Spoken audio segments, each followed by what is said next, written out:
గారు ఏంటిది సోషల్ మీడియాలో ఈ వికృతాలు సరే ఎవరి మీద ఎవరు చేసినప్పటికీ కూడా అందులో పవన్ కళ్యాణ్ గారు ఇప్పుడు ఏదో జగన్మోహన్ రెడ్డి గారు ఏదో కాలు పట్టుకున్నట్లుగా వచ్చిన ఇమేజ్ దానికి ఆయన కిరణ్ రాయలు కంప్లైంట్ ఇచ్చాడు. అసలు ఎలా చూడాలి దీనికి? అసలు ఫుల్ స్టాప్ అంటూ ఉందా? ముందుగా 99 టీవీ ప్రేక్షకులకు నమస్కారం అండి. అలాగే ప్యానల్లో ఉన్న మిత్రులకి మీకు కూడా నమస్తే సార్. అంటే నేను ఒక విషయం చెప్పగలను. ఇంతకన్నా ముందు ఇవాళ పవన్ కళ్యాణ్ గారు విషయం పక్క తీద్దాం కాసేపు. దీనికన్నా ముందు జగన్మోహన్ రెడ్డి గారు కిందన ప్లకార్డు పట్టుకుని కూర్చొని చంద్రబాబు నాయుడు గారు, పవన్ కళ్యాణ్ గారు, లోకేష్ గారు ఉన్నప్పుడు అన్నది అది కూడా చూడండి ఒకసారి వీడియో. ఎవరు వీళ్ళు చేశారని వాళ్ళు చేశారని వీళ్ళు కాదు. కిరణ్ రాయలు ఇవాళ ఒక మంచి మాట చెప్పాడు. నాకు నచ్చింది ఏంటంటే ఆయనకి తాత్కాలికంగా పార్టీ కార్యకలాపాలకు దూరంగా ఉండమని లెటర్ హెడ్ మీద బాగా రిలీజ్ చేశారు, సంతోషం. కానీ మళ్ళీ పార్టీ కార్యకలాపాల్లో యాక్టివ్ అవ్వమని కూడా అలాంటి లెటర్ ఏదో ఇస్తే, ఎందుకంటే ఆయన ఆల్రెడీ అన్ని డిబేట్లను పార్టిసిపేట్ చేస్తాడు, ఆయన గౌరవం ఆయన నిలబెట్టిన వాళ్ళు అవుతారు కదా. ఇలాగా మా సురేష్ లేకపోతే విజయో నేనో లేకపోతే మీరు మళ్ళీ అధికార ప్రతినిధిగా పునరాగమం అయ్యారా సార్ అని మేము అడగక్కర్లే కదా ఆయనకి. ఎలా ఉంటుంది? అదే చెప్తున్నాను. ఇప్పుడు ఆ పార్టీ పరంగా ఆయనకి పార్టీ కార్యకలాపాలకు దూరంగా ఉండమని ఇచ్చిన లెటర్ హెడ్ నేను చూశాను. అంటే సస్పెన్షన్ అని నేను, కానీ తదనంతర పరిణామాల్లో ఆయన మళ్ళీ పునరాగమనం చేయమని అన్నది కూడా వాళ్ళు అదే అథెంటికేషన్ ఇవ్వాలి కదా. ఎందుకంటే కిరణ్ రాయలు నెక్కచ్చిగా పార్టీకి ఎన్నాళ్ళు బట్టి పనిచేస్తాడు అందరికీ తెలిసిన విషయమే.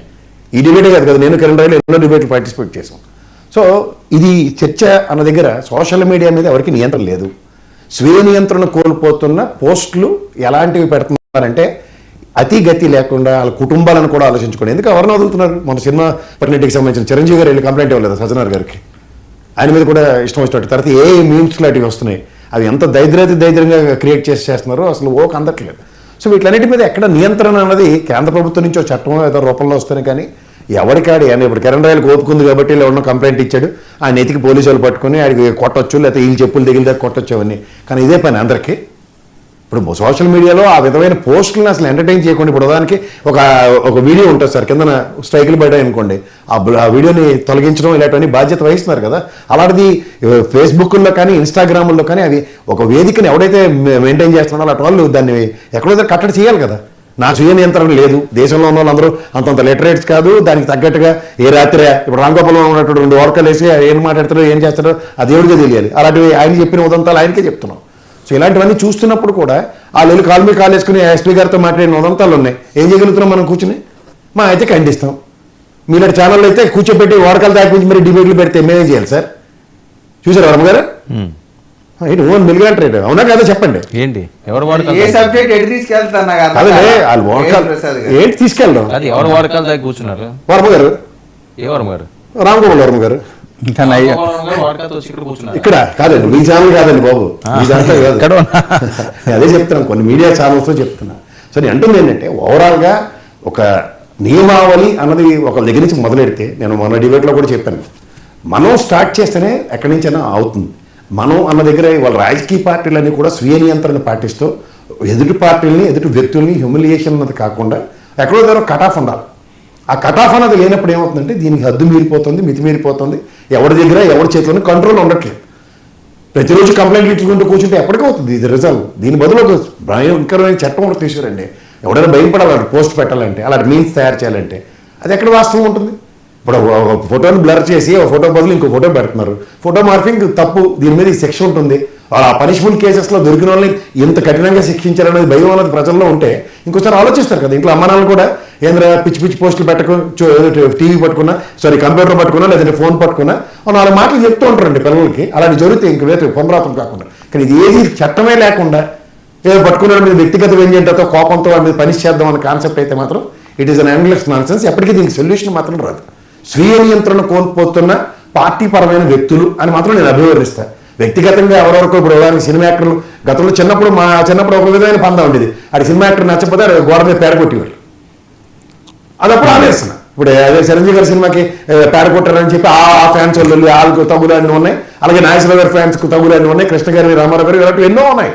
సో ఇవన్నీ దీనికి ఏంటంటే టెక్నాలజీ పెరిగింది కాబట్టి ఇంప్రూవ్డ్ వెర్షన్స్లో ఈ విధంగా చేస్తున్నారు.